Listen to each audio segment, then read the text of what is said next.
Hey everybody, this is video 2 for chapter 5, and in this video we are looking at the changing role of management as they look to do more interorganizational relationships, possibly with competitors or people organizations outside of their organization. So as they're kind of changing their mindset from strictly competition or operating as a very, individual um, kind of silo, managers have to learn to move past what they have traditionally thought of as their strategy and their structures, and they have to kind of look beyond their own boundaries to find resources, to build relationships, and to have a network of partners to help them conduct their business.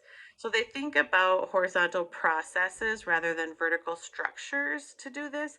And when I mention horizontal processes, I'm not just talking, in our previous chapter, we were talking a lot about organizational structures. And when we talked horizontally, we were looking within the company horizontally. Now, when we're talking about interorganizational relationships and we mention horizontal processes, we're thinking kind of more supply chain. And so that's where those competitors come in, because on your supply chain, your competitors are horizontal, they're on the same level as you are. So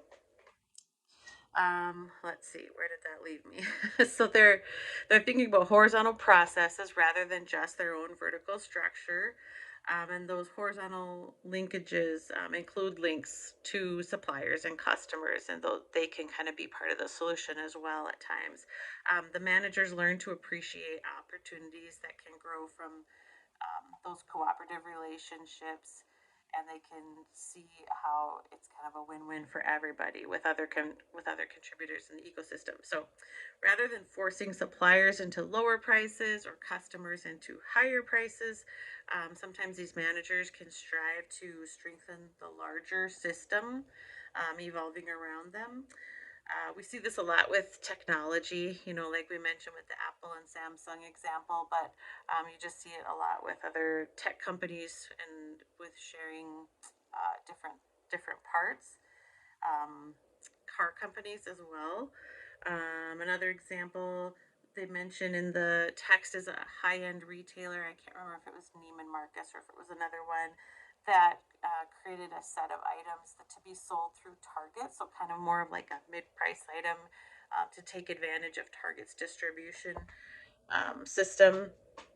And so it was kind of a way to reach a whole other target market of customers with such a wide distribution system. And so there again, win-win for both. Um, so one of the things that's different for managers as they're navigating kind of this new world of collaborating with uh, sometimes competitors, sometimes organizations outside their industries, is they're in charge of coordinating with other companies, and they have to learn some new executive skills. So many are skilled at the operations roles, like they have that vertical authority. They're accountable for business results. They have direct control over people and resources and money, and they know how to do that. What they're not always as good at is the collaborative skills.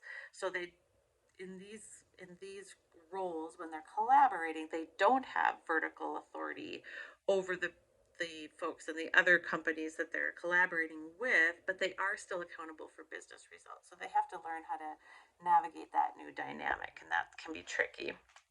That could be a situation where companies invest in more training, learning and development in that way. And when the partnerships fail, it's usually because of an inability of partners to develop the trusting collaborative relationship um, rather than a lack of business planning or a lack of having a strategy in place. So it's usually just those relationships breaking down because they haven't really known how to foster them. So, okay, so that's where we're going to go for the second video. That was just a bit shorter. With the third one, we're going to look at some different interorganizational frameworks. So that video might just be a little bit longer than I usually like to go, just because I want to get into one. Actually, you know what? I think I'm going to take that back. I think I'm just going to do the first two frameworks in the next video, and then we'll do a last one. I just hate the videos to get too long. So see you next time.